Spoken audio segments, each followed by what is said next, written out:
I didn't want to open it. The notification sat there, glowing faintly on my phone screen. A voice note from Emily.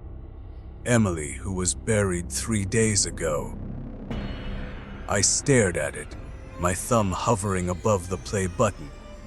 The profile picture was still there, her smiling face frozen in time. My breath felt heavy in my chest. It had been sent just now. No one else had her phone. It was buried with her. The air in my room felt colder. I could hear the faint hum of my fridge down the hall. But under it, something else, a faint static. I tapped play. The sound was warped, muffled, like it came from underwater. Then her voice. "Don't look at the window." I froze. Slowly, my eyes drifted toward the glass. A shadow stood outside. It was tall, unmoving, no features, just watching. I dropped my phone on the bed. The voice note kept playing. Her tone cracked. "It knows you can hear me." I swallowed hard, my ears straining.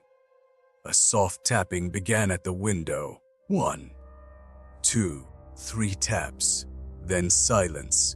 Her breathing came through the speaker, slow, shaky. "Don't let it in." My hands trembled as I locked the window latch. The glass rattled.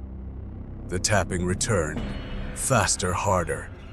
Then a deep voice, not hers, whispered through my phone, "Let me in."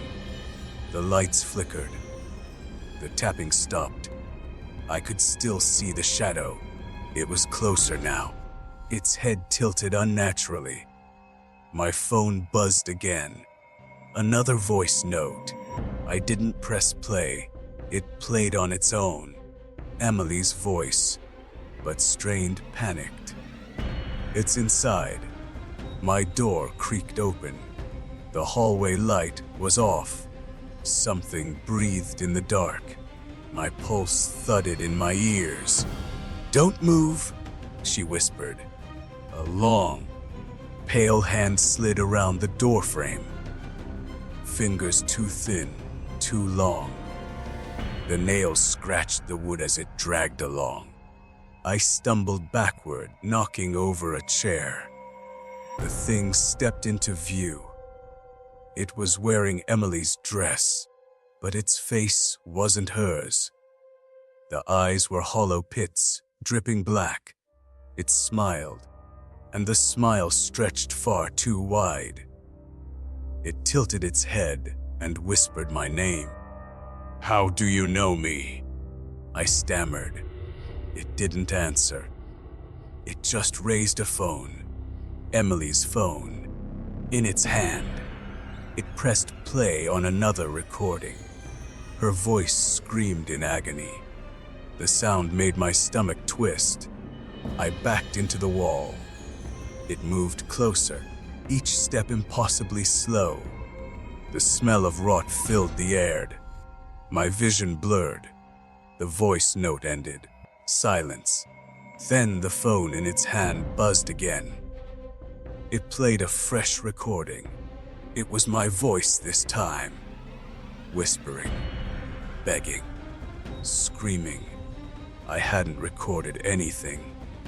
The creature leaned in, inches from my face. I could see something writhing in its throat. It opened its mouth. Emily's face emerged from inside. Her skin was pale, wet, and torn.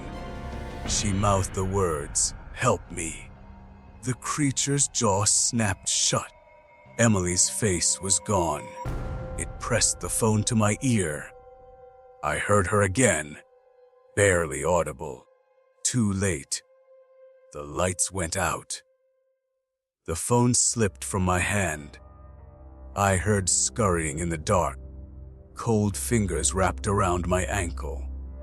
They pulled hard. I kicked and screamed. My nails scraped against the floor. The sound of wood splintering filled the air. I was dragged toward the hallway.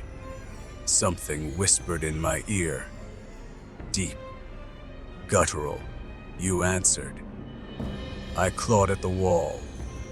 Chunks of paint came off under my fingers. The darkness swallowed me whole. I woke up in my bed. Morning light spilled through the window. My phone lay beside me. One unread message from Emily. No voice note this time, just text. It said, "Check your camera roll."